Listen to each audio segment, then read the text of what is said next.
All right, says we're live. How are we doing this evening, everybody?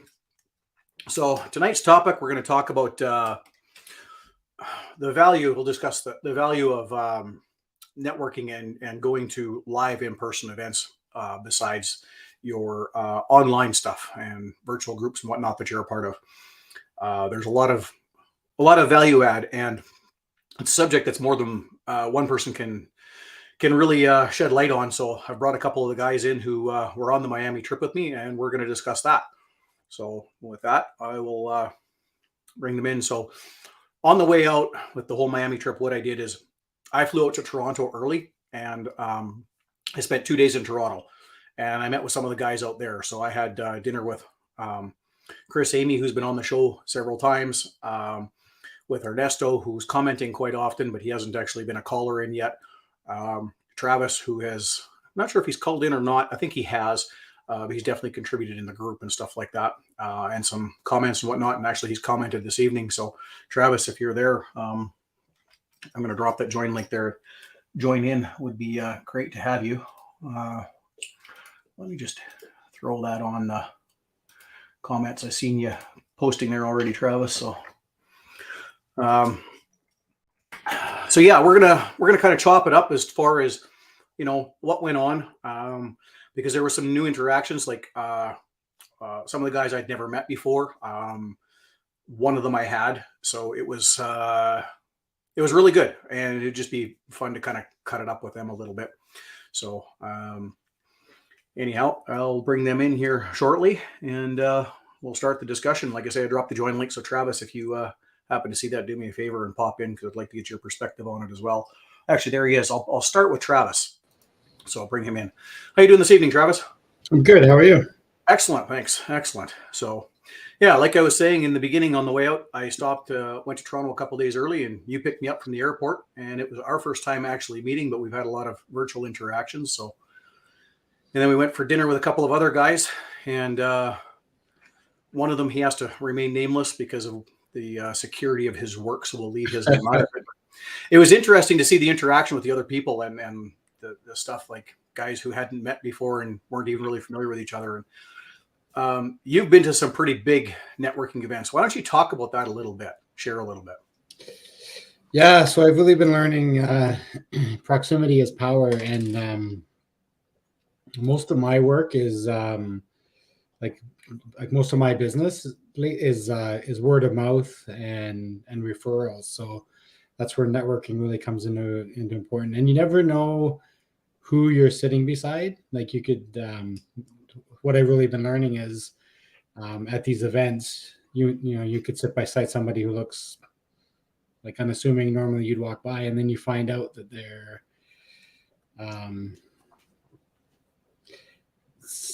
somebody that can add tremendous value to your business or to someone you know. So and just by exchanging that information, I think that's what networking is all about. And it's the value of it is I don't think we've, especially through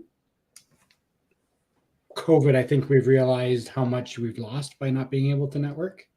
I agree. And everybody's kind of sitting around going, well, now what do I do?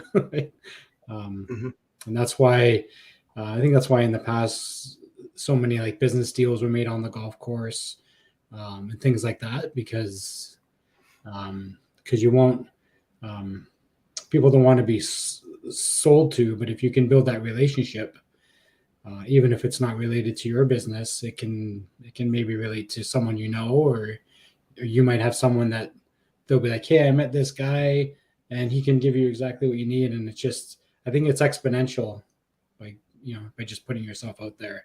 And I'm an introvert, so I'm very shy and very not one to put myself out there. But the little bit that I have, the value has just been tremendous. Yeah, I know. We spoke about that personally when I was out there in Toronto, and we stopped at your place before we went for dinner and had a beer, and just that little bit of time to interact. When you get to look somebody in the eye face to face, and the connection that it builds, and like I say, the ideas when you're actually sitting there spitballing with somebody else, Yeah. like being able to see that. So I know we've connected. We're going to actually go down to Dallas together in November Yeah. to an event that you've been to before, that I'm pretty excited about. So I'm hoping some other guys will maybe join us in that as well. Yeah. So It's definitely life changing for sure. yeah, I'm looking forward to that one. That's for sure. And especially being able to go through it with somebody that I've met and that I know, it'd be that much more beneficial. So yeah. Yeah, and on the topic of networking, like that's that's what everybody's there to do, is to network, and you're all kind of on the same journey, so to speak, is where everybody's trying to grow and learn, and so that's the place, and you're meeting people from all over the world.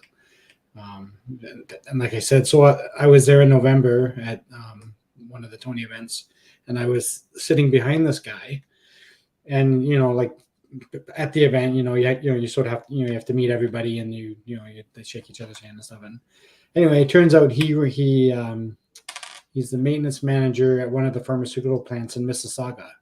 So, and now we're doing work together, and we never would have met otherwise. And he was there because his wife's her work had brought them down, so he just kind of was a tag along. And then we started chatting, and he's like, "Oh, I'm from Mississauga." I'm like, "Oh, really?" Anyway, turns out we're in the same line of work. He's in maintenance, and I was in maintenance, but now I serve maintenance. So that was, and that's just networking. Yeah. It's that easy. Yeah. It's ironic. It actually is that easy when you put yourself out there and you put yourself in front of people. And it's amazing how when you go to these sorts of things that people want to see each other succeed. And if it's, like you said, if it's something that it's not a business that you're in, but somebody else that is, you almost feel like a responsibility or duty of, oh, you've got to meet this guy because the two of you could do business together. Yeah. And a lot of times that's largely what I found it is it's people that I didn't even necessarily have a bit of a relationship with before who will introduce me to someone else, and we can do business on stuff like that. So the growth of that, this is all kind of new to me. So I'm enjoying the experience very much. My network has grown quite a bit lately. And so definitely looking forward to November, and even in March when I come out when we're doing there. Yep. Perfect. March 16th. Yeah. March 16th to 19th. So there we go. Yep. Be a good one. So excellent. Right on. Well, I'm going to let you drop, Travis, and I'm going to bring in the other guys we did down in Florida. But thank you very much for coming on short notice. I really appreciate that. So no worries. But talk about that a little bit, actually, because it was kind of a last minute thing. Like Chris invited another guy to the dinner that we didn't know was coming at first, and then completely unrelated. But in all reality, he works in an industry that could possibly eventually use your services as well. So just random connections of that. Yep. Yeah. So excellent. Right on, Travis. Well, have yourself a great evening. Thanks for calling in. I really appreciate it. Sounds good. No problem. We'll catch you later. All right. Okay, I'm gonna bring in Justice and Jerry, two of the guys that I was with down in Miami, and we're gonna talk about that. And we'd actually kind of planned it a little bit before we got down there. Justice was talking about when I get to Miami, I'm going to find a barber and get a head shave. And I knew I hadn't had a haircut in, we'll just say, many months. I went from short hair back to long hair. I said, well, let's go do that together. A great bonding experience. So that was literally the first thing we did. So talk about that a little bit, Justice. Yeah, that was a good time. It was interesting. Speaking of networking, a little language barrier there at the barber shop. There wasn't a single person there that spoke any English at all. So that was fun. Getting that set up ahead of time was cool, and there's having an activity to go bond, so there's no awkwardness. You and I've talked a lot on here, on Zoom, whatever, so that there wasn't much of that anyway, but we kind of knew we were going to jive pretty well. But it's interesting because you just don't know. When you come into a situation, you don't know how you're going to react with guys. You could have a great experience online, and then you meet somebody in person and they're just not who you thought they were. Right. For sure. Yeah, it's that ability to, it's the little perception things you get when you actually look a man in the eye and shake his hand and, have that actual interaction, right? So, Absolutely. yeah. Yeah, I Which we find had, I'm better at the face-to-face thing. yeah, I'm pretty new to this online networking and trying to chat with people online and doing it that way. yeah. Yeah, so we got together. Let's see, I got in on Wednesday, and we went to the barbershop right away on Wednesday, and then on Friday Jerry joined us, and we were at a restaurant that he'd already known. It was kind of a tradition with the event we did this around, and asked us to meet him there. So we were down there having a drink, waiting for Jerry and Brian to show up. So it was kind of exciting time. We're sitting there waiting and anxious, to actually shake a man's hand that we've had lots of conversations with, which both Justice and I have had lots of conversations with this man. He's been a big guidance in my life, helping me grow personally. So talk about that, Jerry, a little bit about wandering into a table full of people. Well, it's great because you can't put enough value on meeting people in person. The online stuff is nice and it's convenient, but when you sit there and talk to people, talk to other men in person, you really get a feel for their character and you really get to understand them. And I had recommended Bentley to Brian, who was there for a project he's doing. And afterwards, even though, I said Bentley's the guy, I know this guy, he can do everything. Afterwards, Brian said, meeting him in person, you were absolutely right. So when you get to see someone in person and you talk to them, it's a world of difference because you really get a feel for who they are and what they can do and where they're coming from. Yeah. Yes, I agree. And that was a great interaction, great meeting, having the opportunity to meet Brian. And thank you very much for that introduction, by the way, and putting that out there for me. I really appreciate it. And yeah, it was just nice to have a conversation. Like Brian and I have interacted a fair amount on LinkedIn, but never really one-on-one in person. So that was kind of neat to do that as a group. And like I said, just a group of guys sitting around having conversations and the different perspectives. A couple of guys might be thinking of something one way, and as they're discussing it, somebody else has a slightly different perspective, and all of a sudden it's a blind spot you didn't even know was there that gets picked up just by the whole thing of it, especially with an event like this where it's all guys who are looking to get ahead and excel in life and wanting to see each other succeed. So when you see an opportunity to show something to somebody they didn't see, it's you have to jump in and you have to share it, and then to see the growth in that it's really quite neat. Yeah, and I like the personal interaction because as people are talking, a variety of subjects come up. Yes. You're talking about one business or a next, and all of a sudden it's like, oh, I heard about that. Or no, I haven't thought about that. That might be interesting to me. It was, I've been on a bunch of calls with Justice, but until we sat down and we started talking about some of his businesses, it's like, hey, there's opportunity here. And you don't get that online. So when you do get to sit down and meet people, you can really get into sort of the meat and potatoes of what's going on. And then you hear everything else that's going on. It was very interesting to see what some of the other guys were doing and what they were looking at. And that just opens your eyes to a lot of things. Yeah. Yes, definitely. The evening sitting around having drinks and cigars at the cigar lounge there was great. The conversation went, I don't know how many different directions, guys. Yeah. Like the subjects we covered was vast. Yeah.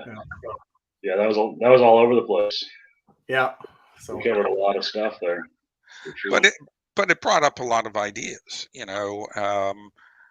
Brian somewhat knew you, Bentley, because I had recommended you, but he also had a very good conversation with one of the other guys. and there's an opportunity there also. You know, understanding some of the stuff Justice is doing. You know, I never knew that. It's like, oh, this is really cool. Can I get in on it? Yeah. You know, so it just opens a lot of opportunities that you normally would never talk about online, or very one-faced. Yeah. Yeah. Yeah. Excellent. Well, Justice, you are having a conversation with Jaron was down there from our group as well, and just the different direction, because it was a one-on-one interaction, you know, and with the group around and the ideas going back and forth. Like there was things discussed that we would have probably never in 100 years come up in a conversation on an online one. Oh yeah, for sure. Yeah. And it was actually kind of cool because Dom was there also, Mhm. and he brought some of his products, which Yes. was actually really nice to see. Okay, this is what you're actually producing.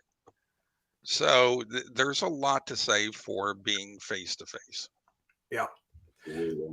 Yeah. And that with Dom bringing his products, open up some ideas that, you know, like on Wednesday evening, we had a good conversation at the Airbnb with him, and you know, kind of pointing out some different business ideas that he hadn't thought of before. You know, directions he can take things that, you know, would have never happened without actually, you know, holding this thing in my hand and the light bulb going off that, you know, oh, you're thinking in the wrong direction. You got to go this way, because you can provide a service that your competition can't, and it sets you apart and allows you to be able to charge a premium for it. So, And it yeah. gets the creative juices flowing. I mean, just the conversations with myself and Justice about, you know, looking at, oh, I have an opportunity here. I've got land, I've got buildings. What can I possibly do?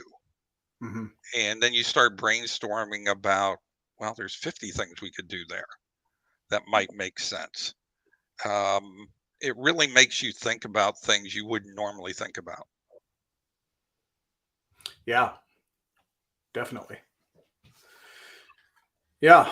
Because, well, like you said, you and Justice had conversations about stuff that he's doing that, you know, I had no idea about whatsoever. And as many conversations as we've had are just, you know, those little spin directions that come up when you're sitting around having a drink and a cigar, and which was Another drink and another cigar. another Something cigar. interesting is how much censorship we use, because even the three of us have been in rooms quite a bit, Yes. you know, with just a couple other guys, and the conversations, they're always a little bit censored, because you don't know who the guy on the other end of the computer is talking.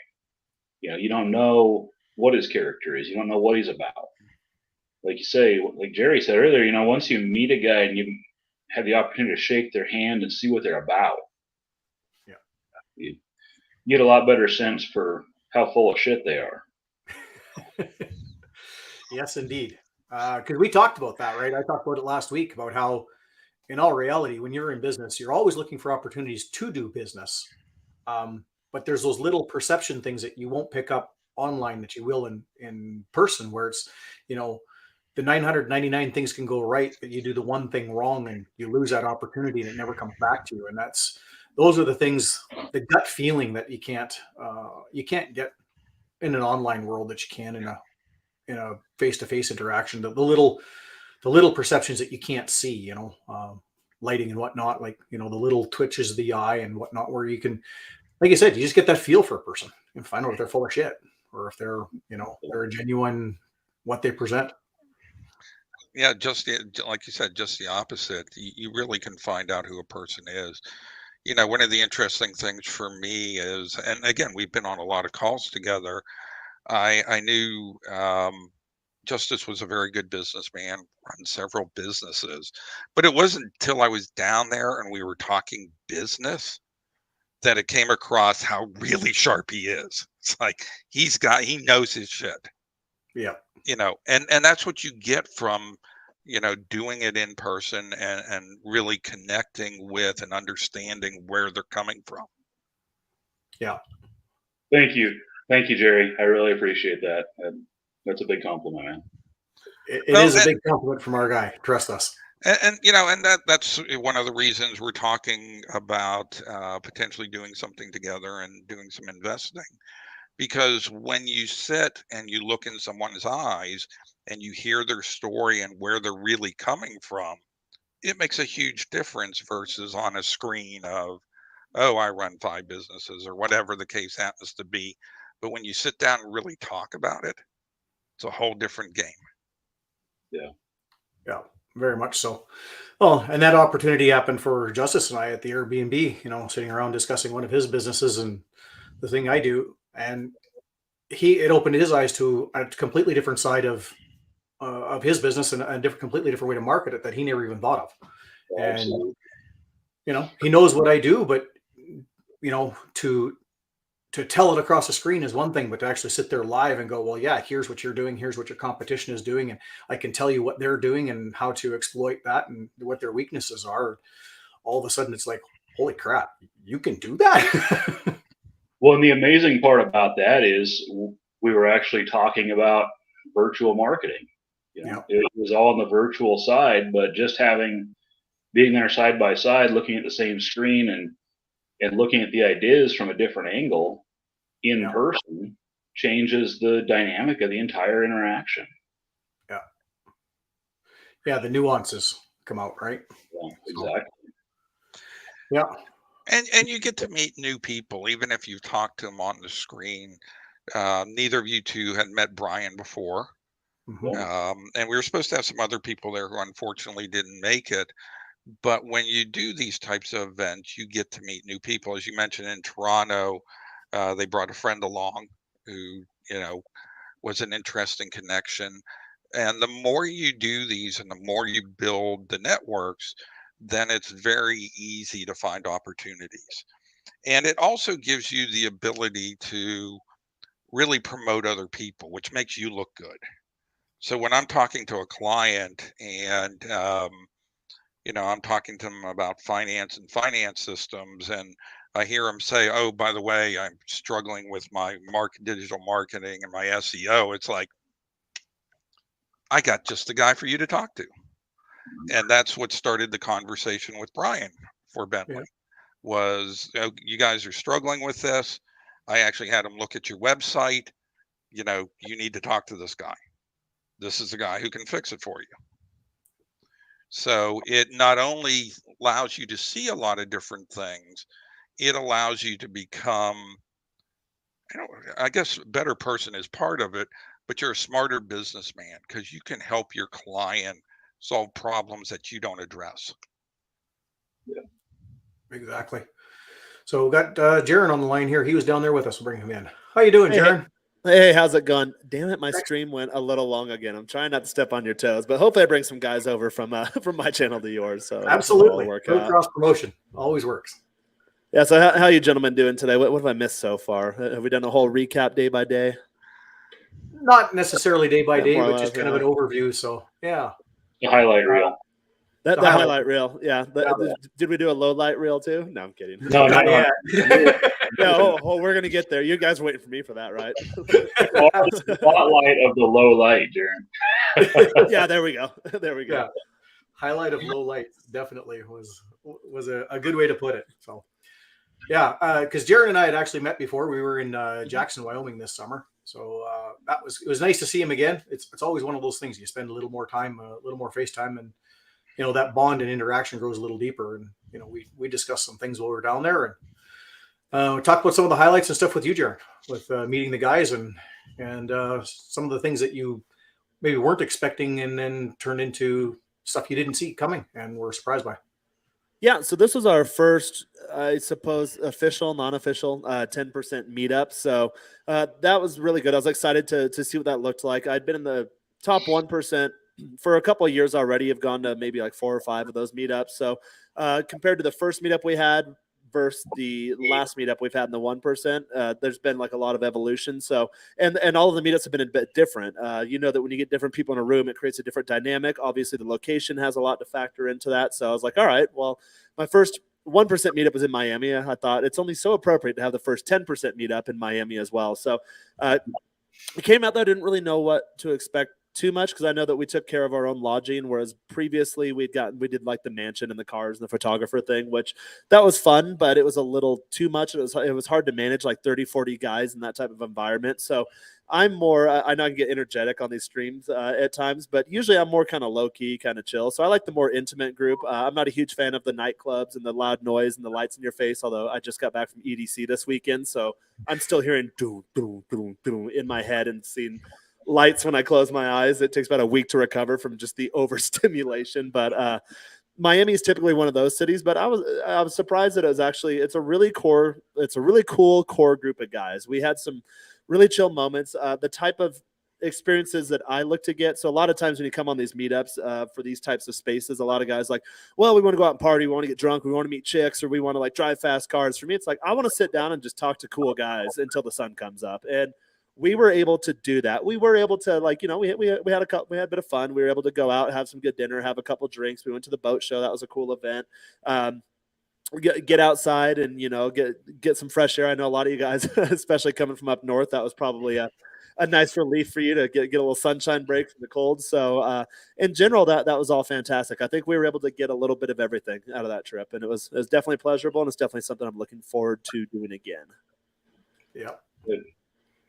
Well, that sunshine was nice. I just got home last night and was greeted with a storm. So is it still cold as balls up there? It's not terrible. It's about 30 degrees, so it's right at freezing. But yeah, it snowed literally all day until about an hour ago.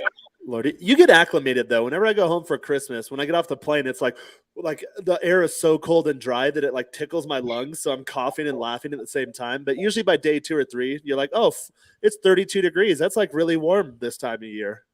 Yeah. Yeah. Stepping off the plane, I was not ready to see my breath. Yeah, that's always a shocker, isn't it? Yeah, exactly. Oh, hello. Yeah, it's the same thing. You're like, oh, like it's so cold it tickles your insides. That's what she said. Yeah. Oh, we're going there now, are we? That joke is still funny. Yeah, it is. Yeah, always. Although I had to explain to someone the other day. It doesn't really translate well into Spanish. I've tried it a couple of times, and the girls are just like, "Are you an idiot? What are you doing?" It's like, all right, let's just kill that in Spanish. But yeah, it's still funny in English. Yeah, it's well, Justice came home to 30 degrees. It was not much colder than 30 degrees when I got home, which that was a hell of a trip on the way back. Had a 6.5 hour layover, and then my flight got delayed for 6.5 hours. So 13 hours in an airport after being up for, I was 50 some hours before I finally got back to bed, because we did had to be at the airport so early on Sunday that we just figured we might as well just go out all night long on Saturday. Let's not even go to bed. Yep. We literally, Justice and I piled in the Uber, the Airbnb. He helped me pack, was back out the door in less than 10 minutes and got to the airport. Yeah, I think I actually missed an Uber because we somehow got into a random conversation with a Miami police officer, and it was such a good conversation. We just kind of let it ride until it was literally time for Bentley to go home to get his stuff and go straight to the airport. So yeah, that was a good nightcap. Yeah, it was good. That's for sure. So, and then 4 days after I got back, it was, you say 30 degrees, it was 30 below. So I really was like, I'm locking myself inside. I'm used to Miami heat. I'm not going outside right now.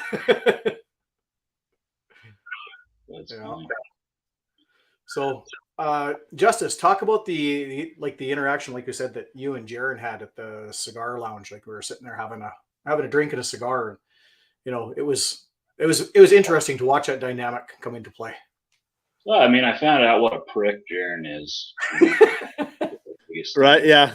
It doesn't come across sometimes, but yeah, I can be a facetious douche, apparently. Right? Totally. No, Jaron's totally cool guy. It was great talking to him, and talked about everything under the sun. It was, if I just started naming topics off, people would be like, that's completely random. Why in the hell would you link those two things together, But yeah, we had an awesome time. So yeah. ADHD will do that, or autism, or whatever the hell it is.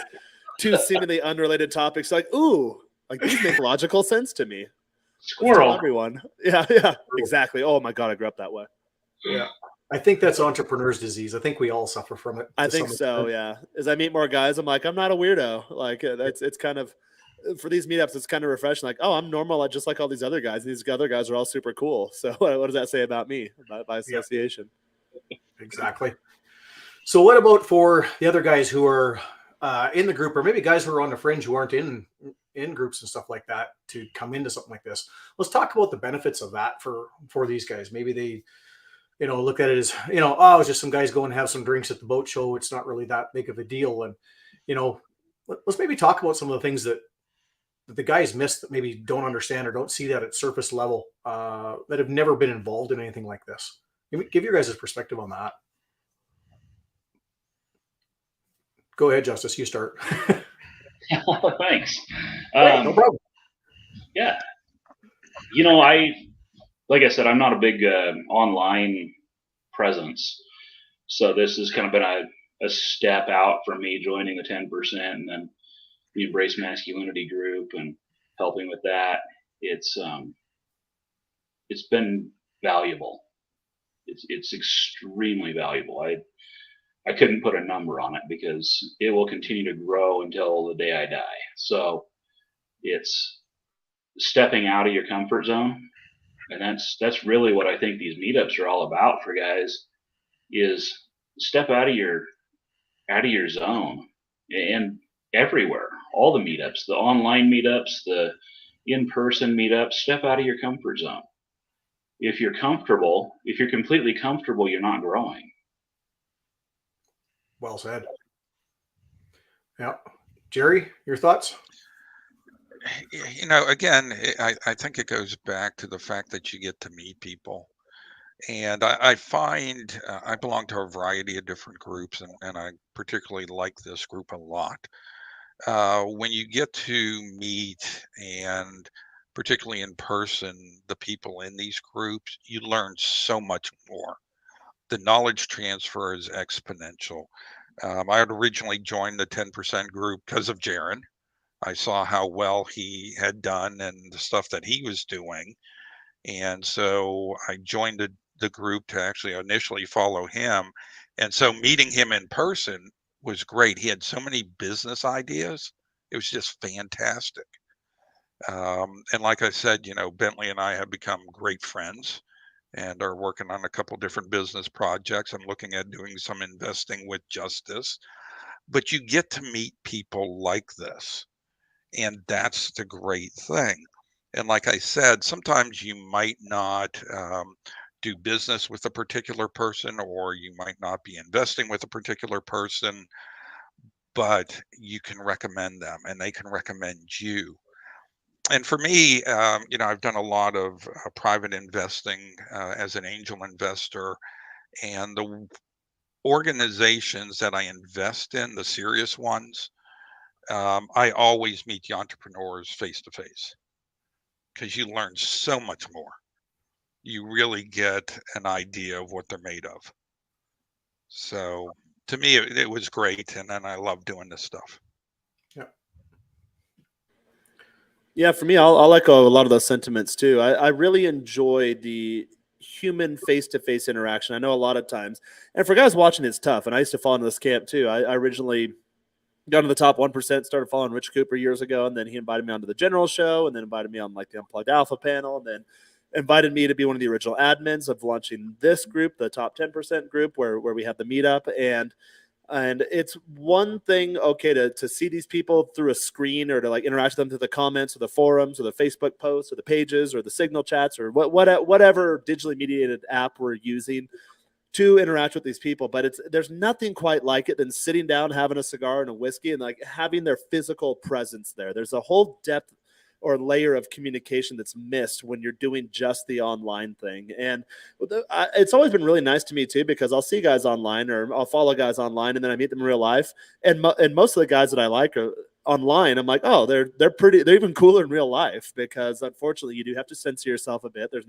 You can't talk about all these topics, but when it's just us in a cigar lounge and someone brings up a topic that might be a bit contentious, it might be a bit controversial, I can let it spill, I can let it fly, and it creates that culture, that group dynamic where I hate this term, but like it's a safe space to share really whatever is on your mind. And I think the value in these groups is, I mean, really think, and what other areas of your life can you have these types of conversations? Maybe with your barber, maybe with like your bar buddies, but they still don't necessarily live the lifestyle you do, or they don't view the world the way you do. And even the four of us, we live vastly different lifestyles. We're in different geographical regions, but we have that core unifying factor in the sense that we just want to understand reality and make the best of it and be the best version of ourselves. And it's a really simple thing to say, but it's really hard to come across people like that. So for me, the value of these groups is getting the like-minded guys together. And then really, a lot of times for me too, I can't say a lot of stuff that I think publicly, is bouncing new ideas off of people and then getting feedback in real time to let me know, am I completely crazy? Am I off base here? Or a lot of times when guys are nodding their head, I'm just like, oh, good, I'm not crazy. This is something that is serious. It needs to be addressed. Now, how do I take the next step, address it, and put it out there publicly? So I think there's a lot of value, whatever you're looking to get out of these groups. I've been to a few of these meetups across a few of my groups. And every guy's coming looking for something else. Everyone's at a different path on their journey in different areas of their life. But for me, I've always gotten massive value out of it. Being able to just ping ideas off of other people, be exposed to new ways of thinking or new topics that I might not even ever have thought about before. So again, I'm definitely grateful for being able to have spent a weekend with all of you. Yeah, excellent. I agree. And a big thing I found with these is, the wealth of knowledge and in the people that you get to meet, and then especially when you directly interact with them, and then even if you have a chance to interact with somebody personally at an event that somebody else couldn't attend, but you get, someone who knows them. Case may be like guys met in Jackson. They know other guys that I haven't actually met yet, but they vouched for me and said, like, yeah, I met him face to face. He's authentic. He's a good dude, and things get shared around. So one of the biggest things I found is, we do have as entrepreneurs, as people who think differently, it's hard to find people you can have those conversations with. And that to me is one of the biggest things about this is, no matter what, I can phone somebody and have a conversation, like you say, about a subject that's difficult to talk with somebody else, the nuances of it, having to censor yourself, even if you're not like we are live on YouTube, just in real life, sometimes you have to censor yourself because there will be other people around who will overhear things that, won't like you or will disparage your business or something like that because of your viewpoint. And to have guys that we can call, like I call Justice, and have some pretty deep conversations, and he puts me in my place and tells me about my blind spots and points them out, and I appreciate that. He holds me accountable, and having people like that in my life is very good. Jerry's advised me extensively on business. My last business ran on such a small customer base and was very focused on what I did. I didn't have to learn this sort of stuff, whereas now I do. And so to be able to call Jerry and role play conversations, role play cold calls, and stuff like that. And Jerry's a phenomenal salesman. So just absorbing and picking up that information, like all these things that I have no clue where I would be able to get them without these interactions. And then meeting somebody in person, face to face, and actually having that conversation on on an intimate level back and forth. And, it's just the things that you pick up that you can't, personally. And then just having that network of guys you can call, like, hey, Jerry, I'm dealing with struggling with this business issue, and I know you've dealt with big time stuff on this.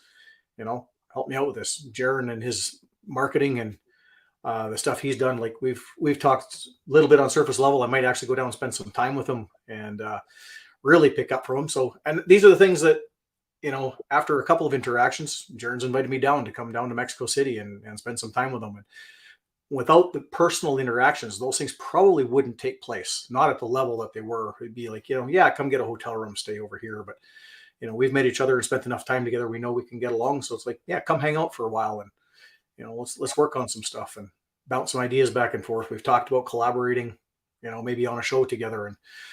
And, we talked about that. We haven't released anything, so we'll maybe keep it a little bit on the down low, but I think the idea we talked about, cigars and whiskey, I think it'd be a good one. It's just a matter of getting schedules together and getting something like that together. That'd be really interesting. So, Yeah, that'd be awesome. I think you guys work well together on topics, especially on camera like this. Being able to collaborate something would be awesome. Yeah, be interesting. One other thing I'd throw out there is, it's nice because you get to talk to a lot of people and bounce ideas off of them.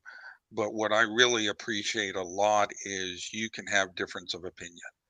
And, I look to my mentors and the people out here that I talk to let me know what they think. As I mentioned, I do a fair amount of investing, and I'll run a deal by 4 or 5 people. And I expect them to give me honest answers, even if it's like, what the hell were you thinking? I wouldn't invest in that in a million years. You need to hear that sometimes. But when you're doing it with people, it comes across more as advice and really gives you both sides of the coin. Mm-hmm. Oh, I hadn't thought about that. Maybe I don't want to invest or do that. Oh, actually, that is a good idea. Can I get in with it with you also?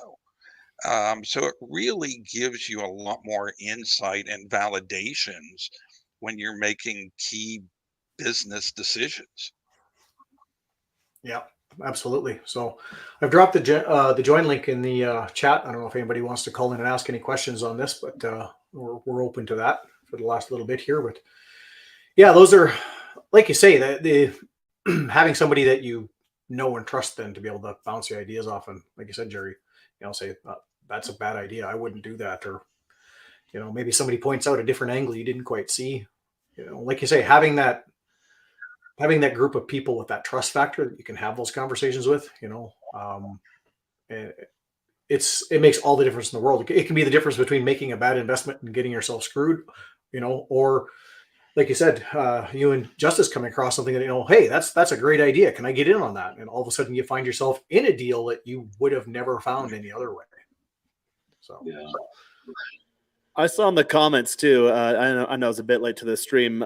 Someone mentioned that Spanish is a dominant language in Miami, and that it was really cool at the end of the trip. You guys like, I got to learn Spanish, because I tell that to my audience all the time, and it's, again, when they see you through a screen, it's hard to communicate that. Like, they don't get it because that's not the reality. But when you see it in real time, like, yeah, I say it all the time. Like, you'll get these content creators in this space where they're like, oh, these Miami girls are hoes and they're trash, or they're 304s, and like, no, they're not. Like, that, all the hot ones are Latin, and they don't date those types of guys. So when you know Spanish, you have no competition in Miami, and you can do fairly well for yourself.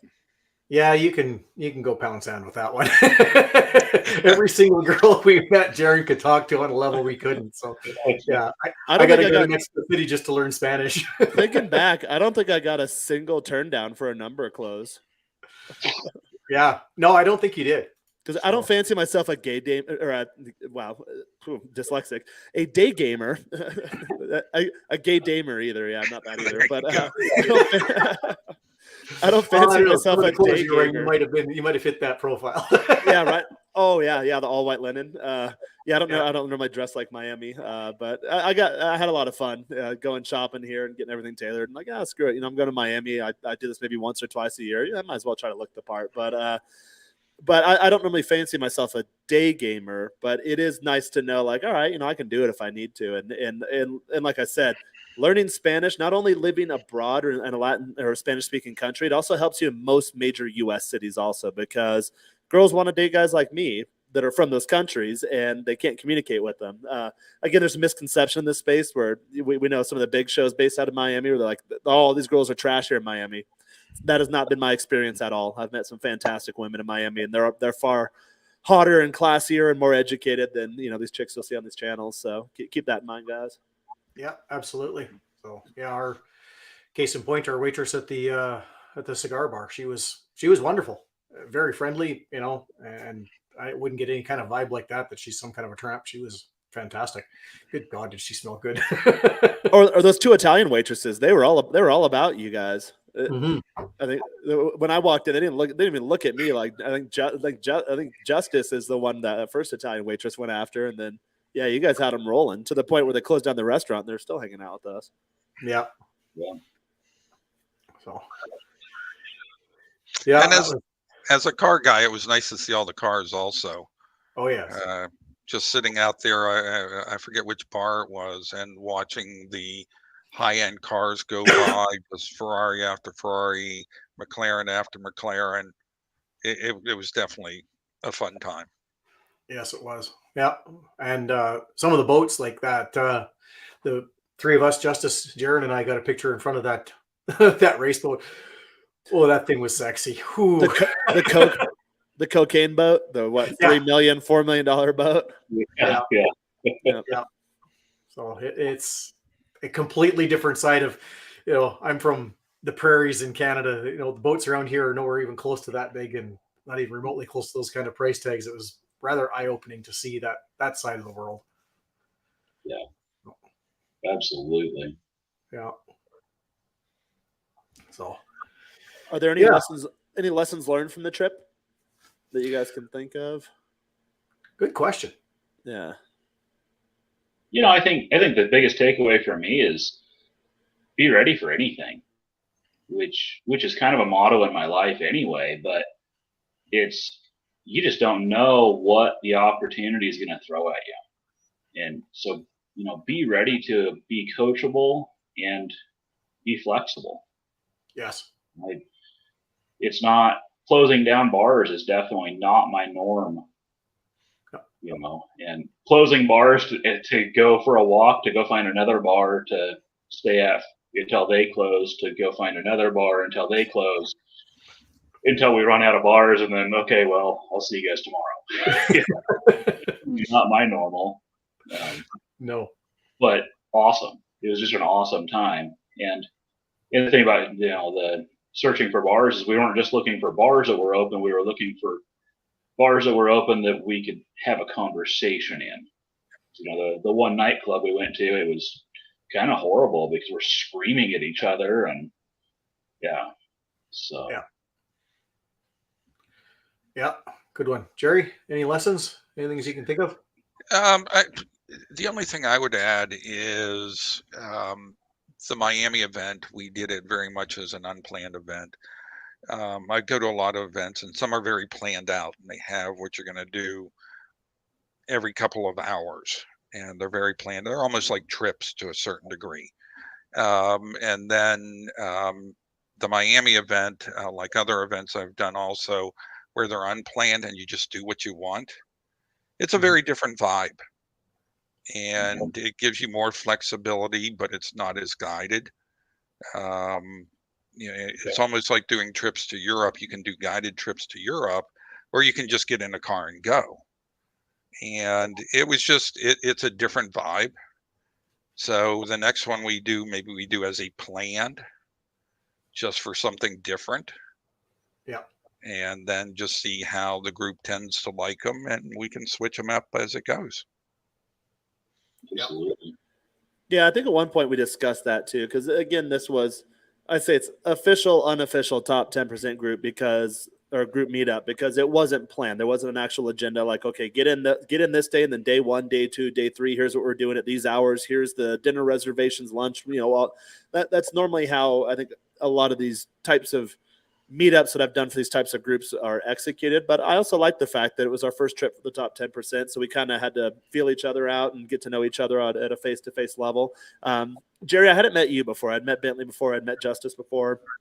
There are some other guys that aren't on this call that, I hadn't met before either, but we've been on other live streams or group calls prior to going on that trip. So I think we did bring this up at some point that I would definitely be open to doing more top 10% trips, but it would probably have to be something that's a little more sanctioned or a little more planned or a little more structured. And I think we threw around the idea of LA or even maybe Mexico City for guys that can get passports, or somewhere. Again, the attractive point of the top 10% is there's a lower price point than some of the other groups too, like Rich's Entrepreneur Group or the top 1%. So it's a little more accessible. And that being in mind, we should probably keep that in mind, that if we want to attract a broader base of guys from the top 10% for these meetups, maybe somewhere like where an admin lives or can host or take care of a lot of the responsibilities might not be a bad way to go. And then guys, if you're not in the 10% and you're listening, like definitely get into it. Bentley's an admin. He can let you in, hit him up. If you have any questions about it, I can also do that too, but it's Bentley's channel. So hit him up. We'll definitely help you get started on any of that stuff. But as you can hear from other guys here on the panel, it seems like, a lot of guys have gotten a lot of value out of it. And we're looking to keep that momentum going. Yeah. Excellent. I know Justice and I talked about something that we'll maybe discuss in the future, but it was the cigar lounge evening was great. It was so casual. We were just kicking back, having a whiskey, having a cigar, shooting the breeze, and then Justice drove home, or partway home anyhow. He was doing it as a bit of a recon trip for one of his businesses that he was checking some things out along the way, and sent a picture in the group chat of a fire pit. And hey, I found our place, boys, for the next one, and kind of an idea we talked about. So, and this would be probably a pretty reasonable price point as well for 10% guys, and really good bonding and opportunity for people to learn business. Was we talked about maybe doing a lodge or something like that, maybe Glacier National Park or something like that, where it's not real expensive. In the evenings, we can do that. We can sit around a fire pit, have a drink, have a cigar, and that's where these conversations really come in. The bonds, like you say, guys in the 10% are looking to grow, and guys who aren't in here yet maybe want to get in. If you're looking to grow in life and you think like, I'd like to start a business, but I don't know the first thing about it, come and join us, because we'll talk ideas with you. We'll spitball ideas, and you never know, you might have something that's right there on the surface that you're just not aware of because it's not your forte. And having a group of guys around like us would, dump it on you, and all of a sudden you go home with a business plan, and you've got a strategy and what you're going to do, and where you're going to go from there. So if you think about the return on investment of something like that, it's one of those things where a trip like this can literally be life-changing for some people. Absolutely. That's something I noticed about Miami was we all spent a lot of time traveling within the city. Just Yes. Getting from place to place takes a lot of time. And there's a fair amount of expense there too. I think you guys probably spent a couple of $100 just getting around town. So I spent more on Ubers than my airfare. Yep. Yeah. Yeah. Well, I'd come a little further, so my airfare was a little higher, but I think it was just about as much on Ubers as it was on share of the Airbnb. So yeah, it was. Yeah, I think I do like that more intimate setting. I know Jerry and Justice, I know you guys weren't there, but Bentley and Jackson Hole, I think that was quite ideal because we didn't have to be locked in the house the whole time. Like guys would go for hikes or bike rides, or we'd ride the gondolas, you'd go to town, or drive supercars or go do whatever. But it was Jackson Hole, such a small town that it didn't really give us an opportunity for all the guys to get lost, so that we still had our degree of autonomy. And again, the conversations were fantastic. We had a nice big house, and everything closed pretty early there, so we had a lot of heart-to-heart conversations, so to speak, in that particular meetup.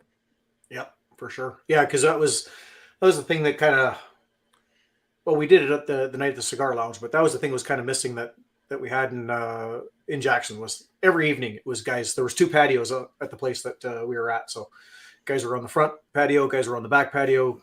Cigars and drinks, and just batting ideas around and talking. And it's it's really neat when you're small time guy and you're talking to a guy who has a business that is bigger than anything I ever dreamed of every month, never mind every year, and talking ideas back and forth and stuff that stuff that I can relate to. Like, well, on a lower level, I kind of had that same problem and did this, and he looked at it and went, you know what, that will actually work for me. Maybe I should look at that. So it's amazing sometimes as well how much you can contribute, and you think going in you don't have anything to contribute, and it turns out you actually do. And then when you do that, guys also want to make sure you succeed, and they'll try and contribute anything they can to you. Yeah. So agreed. Yeah. But yeah, I think a good intimate one like that, where there's a good chance for some guys who want to come up, like you said, Justice, which is kind of part of an entrepreneur's skill, is the ability to pivot quickly, think on your feet, and okay, you need to be ready for anything. Which with the unplanned trip, you kind of do. So it was an interesting stress to throw on a group of guys that there was nothing really planned. So you kind of literally had to be ready for anything. And I think we all did fairly well with it. Yeah, I think so. Yeah. Would definitely rank it as a success. Oh, yes. Definitely. Yeah. So, yeah, I think it was a win for pretty much everybody that was there. So hard to not rank it as a success. So, yeah, absolutely. Yep, definitely looking forward to the next one, and there will be more, guys. So get in the top 10% group. Get in there. You're missing out. Yeah. So yeah, because the opportunities to do that and just grow. I mean, you want to talk about like literally, like you said, we can't put a price point on it. It was literally like a weekend long live coaching session with guys from all different walks and putting it together. And that's probably the best way to put it. It was a weekend long coaching session with a bunch of fellow professionals, and everybody had something to learn and everybody had something to offer. Absolutely.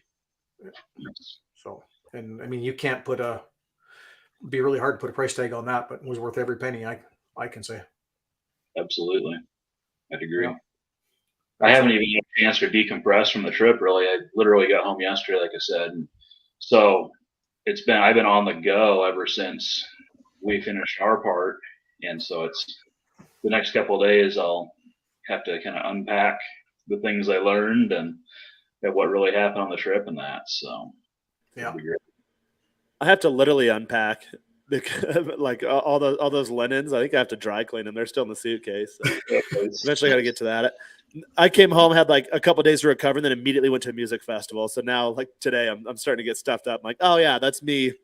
That's me not being on my normal fitness routine, or drinking and walking around and having fun. I'm glad I went on both those trips, but yeah, it starts to catch up with you after a bit. Yeah, I was a little exhausted on the way home. I got sick, so this is my first week back at the gym as well, and it's kicking my ass. It's funny, you take like a week and a half off, and you don't think it's that big of a deal, but all of a sudden it just kicks your ass when you get back at it. Yeah, I'm the same way. I think yesterday is my first day back in the gym in like a week or two, and I was like, I woke up today with body aches. I'm like, I never get body aches. Am I sick? What's going on? I was like, no, I haven't worked out in like 10 days or however long it's been. Yeah. So I've never experienced jet lag before, and boy, I just felt like shit all day today. So. Well, traveling sucks these days too. Like I used to never get jet lag either when I was younger, but like the further we go with all the security and regulations, like airline traveling or flying used to not be as much of a pain in the ass as it is now, and it always gets worse. I think that's what takes it most out of me. Is you're going to go to the airport, you're going to have a bunch of stupid interactions, a bunch of people are going to be annoying, and it's just going to be a giant pain in the ass. You eventually get there, still faster than driving, but that takes a lot out of you if you're not used to it. Well, I had a 4-hour drive on top of it to get home from the airport. So. Oh, that'll do it. Yeah. Yeah, one of the joys of living in the middle of nowhere, right? Yeah, I was a little over an hour to get home. Yeah, and stuck, couldn't get out of the parking lot, had to dig my way out. Nice. Oh, winter is so much fun. I lucked out and had good roads, so that was a huge plus. Yeah, I was a little sideways on the way home. Literally, yeah. Probably about 70 degrees sideways on the way back at the one point. The wind caught me, put a pretty big gust on my pickup, and all of a sudden it's like, oh shit. But made her in one piece. That's what matters.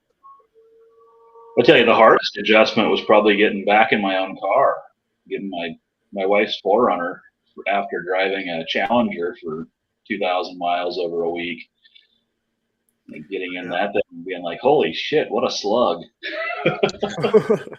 And where's the speeding tickets? Like, one warning? Really?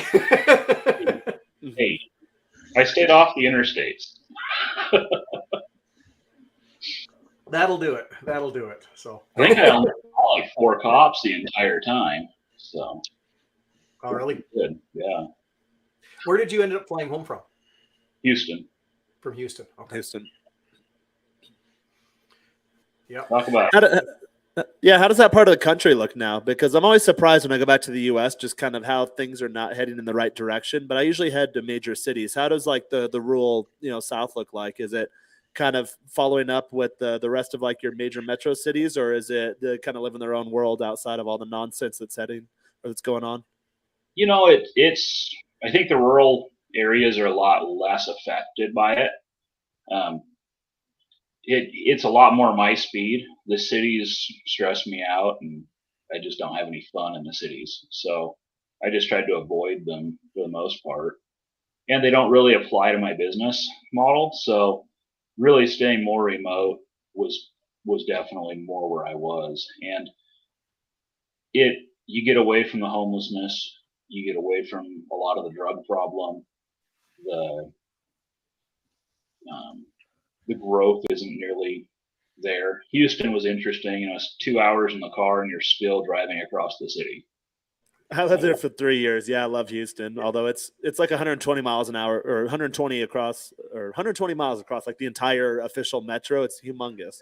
It is huge. Yes. Yeah, Been to Houston many times. I spent the night down in Galveston and I didn't realize that that's actually part of Houston. And Okay. Yeah. you literally, you get up and you start driving and you don't leave the city. I drove literally 2 hours to go meet a guy for lunch, and I was like, holy shit, we're still in the city. I remember when I lived there, you look on your map, you'd be like, oh, it's only 2 blocks away, but 1 block on the map view is equivalent to 1 mile. Whereas when I lived in San Diego prior, like there's something like 12 blocks per mile. So that was hard for me to get accustomed to when I lived in Houston. But in terms of the people, Houston has fantastic people. I love Houston for the people. The weather sucks and the traffic sucks, but the people are outstanding. Yeah. Yeah. My only negative interaction with a waiter the entire time was in Houston. Oh, really? He was not on the ball. But the manager ended up giving me a gift card for the meal, so I was like, well, that's cool. Except for Yeah, there you go. tomorrow morning, so I won't be back. But Yeah.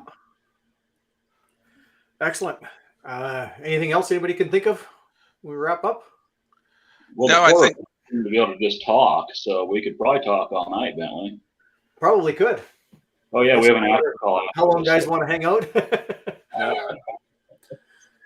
Yeah, join the after call, join the groups, hit us Yeah. all up. Become a part of the cool kids club so you can go on the next trip. Right. That's my takeaway. Yeah, it's like we say, it's the greatest coaching session you can ever really have. So, and all the way around, you'll be surprised at what you actually end up contributing yourself. Absolutely. Yeah. So, Jerry, you were going to say something?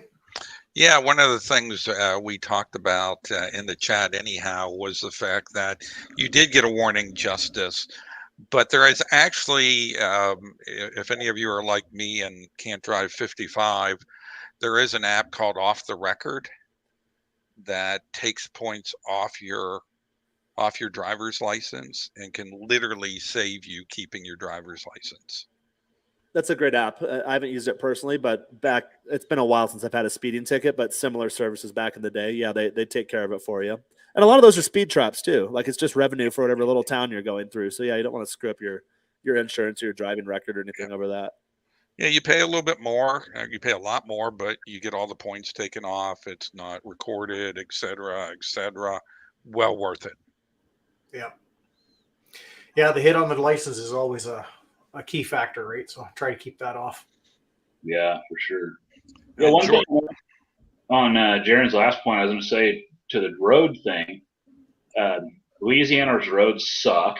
That'll be first. It's freaking terrible. Holy shit. But so do Arkansas, but you missed those.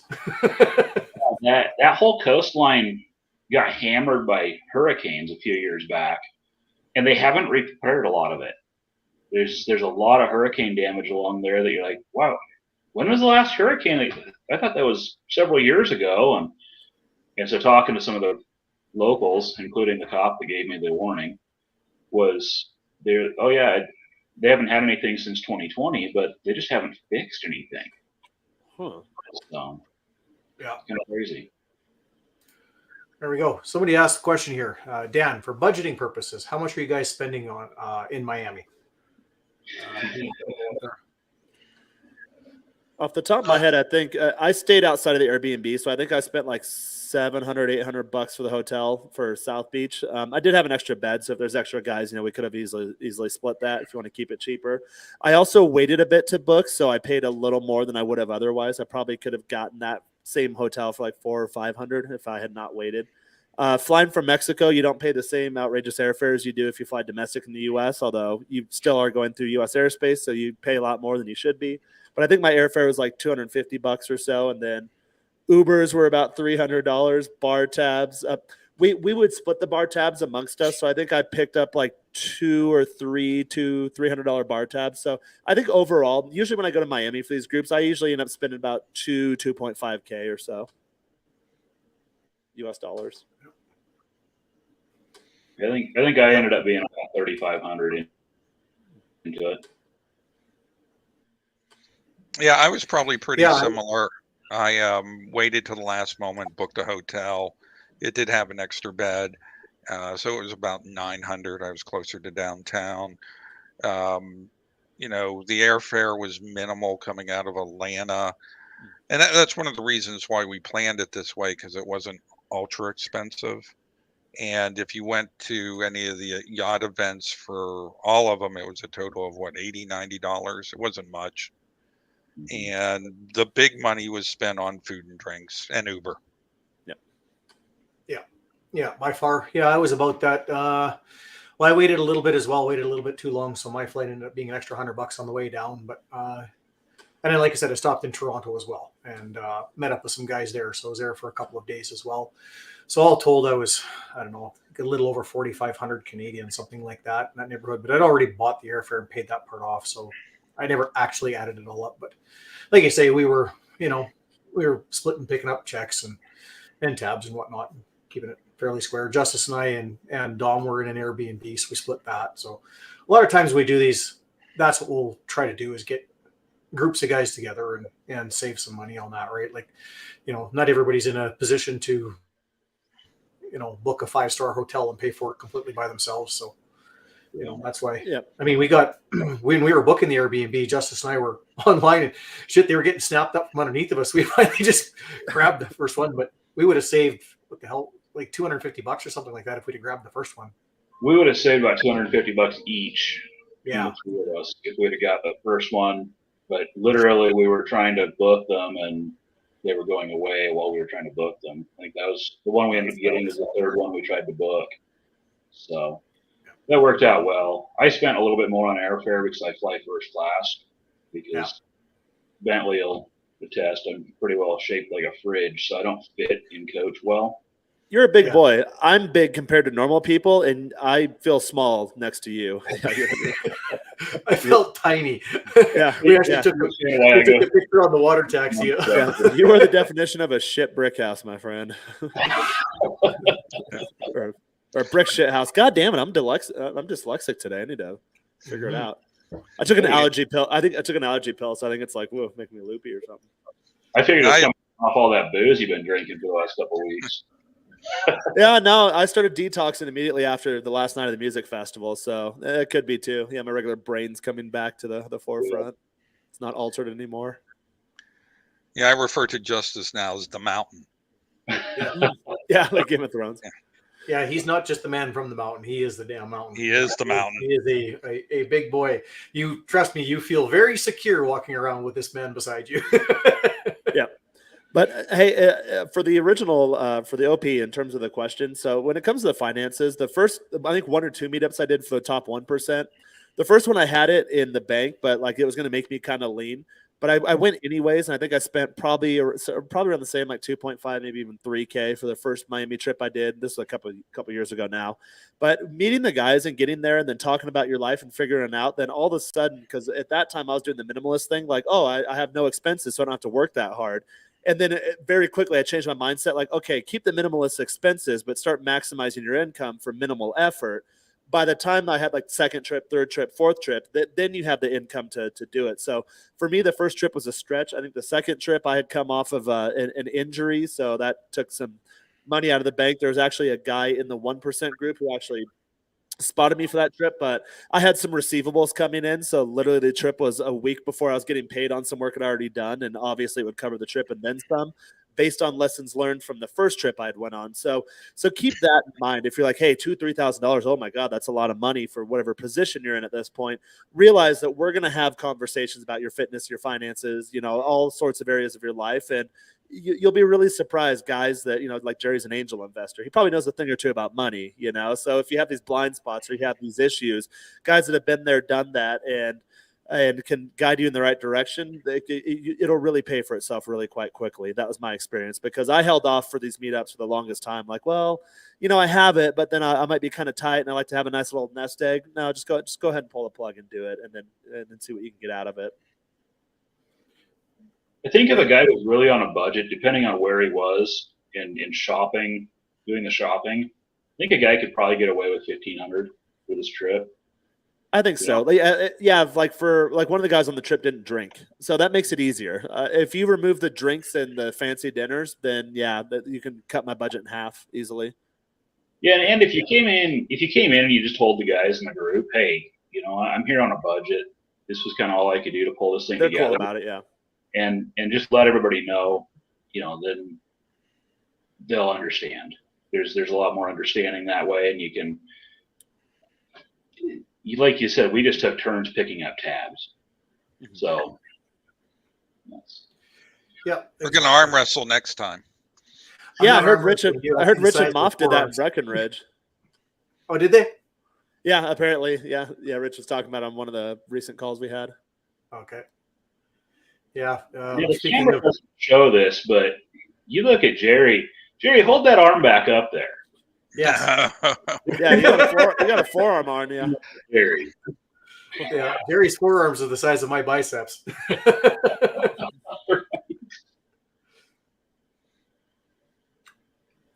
Yeah, actually, when I first met Jerry, it was kind of one of the things. Shook hands and looking at this beast of a hand in my hand. And he was talking about. I previously spoke about his son and disciplining him a little. I'm thinking, holy shit! I'm glad I didn't grow up with that smacking me in the back of my head. It'd be swole 3 times the size. Yeah. So. Yeah. All right. Anything else anybody can think of to add, or should we wrap her up? Well, I can stay on all night, but I wouldn't mind a wrap either. Yeah, we should do that. Maybe go wrap it up and take it to the after show. There's a few things I'd like to mention, but we can't talk about them on YouTube. So yes, ditto. Yeah, that is the bonus to being involved in this is you get that after hours where the after conversations were. Yeah, guys, definitely go to the after show. My buddy that joined last week, we're talking about that. Like that conversation is way better than anything on YouTube. So I'm considering on my channel even doing like introduce like a thesis or a new idea, like 20-30 minutes, keep it short, and then invite my audience to like Rumble or something to where we can really break this shit down and not have the filters of the censorship, which is really unfortunate that that's the society we live in. But hey, it is what it is, guys. We'll join you on the after show. Yeah. absolutely. It's the size of a fridge. I'm not entirely sure. Steph is asking how tall Justice is. I can see over the fridge. Let's put it that way. Yes, he can. I can attest to that. We'll leave that one a mystery. There we go. Always got to have a little mystery. So, look at our photos. Guys. I'm 5'11", so whatever the difference between Justice and I are, yeah. Where I live, I'm bigger than everyone. So then I come to the U.S. and I'm looking up at Justice. I felt so small. Yeah. Yeah, it's I'm 5'10", and it makes me look like a midget, literally. So I got to be at least 5'3". I don't know, somewhere in there. I think so. I think you got that covered. Yeah, you bet. All right, so there you have it, guys. Like I say, the the benefits of finding a network and joining it, are fantastic. But coming in and doing it live and in person, and actually shaking somebody's hand and having a drink and having a cigar and just bouncing ideas back and forth. The little nuances, the things that you can't get, they're literally invaluable. That's you take everything else you have with a networking group and you place a value on that. These in-person things, they quadruple it. without even thinking about it. This is where the real value is, and where the real growth comes in. Like I say, it ends up being basically like a live coaching session. So really fantastic. So good stuff, good things to be in. And what's that? One pitch for the next one. We need a guy that likes to record this stuff, likes taking pictures. Yeah. And I was watching pretty fair about that. the screen, because we were all way too involved with living the experience to take any pictures and video or anything. So Absolutely. Yeah. Ditto. I a good agree. point. I wanted to get some content out of that for, my creative stuff. And now I think there's 1 or 2 photos of me that surfaced the entire weekend, maybe. Yeah. My GoPro stayed at the Airbnb all weekend long. It was just, yeah. Yep. So, yeah. No, it's well, one of the guys here popped up and says he can do pics and videos. So yeah, and he was actually down there. Just didn't know we were there at the same time. Didn't get a chance to hook up. He was down there with his family, but Oh, lame. be a good one there, Greg. Next time. So yeah, there will definitely be a next time for sure. So I think an outdoor type one, cabin or lodge or something apart, be a really good opportunity to get some good pictures, because guys are just sitting around, so the snapshots will kind of go. Oh yeah. Whatnot. And those are really good interactions as well. Same with what we did, but it was good. Like I say, to me the value was exponential. I can't put a value on it. Just that opportunity to actually shake a man's hand, look him in the eye, and all that stuff. So just want to say thank you guys very much. I really appreciate it. So yeah, it was awesome. Yeah. Thank you guys very much for coming on tonight. I really appreciate it. Sharing your perspectives and helping me out, carrying the weight, making this one a real easy one for me. I really appreciate that. I appreciate your time, guys. And it was great.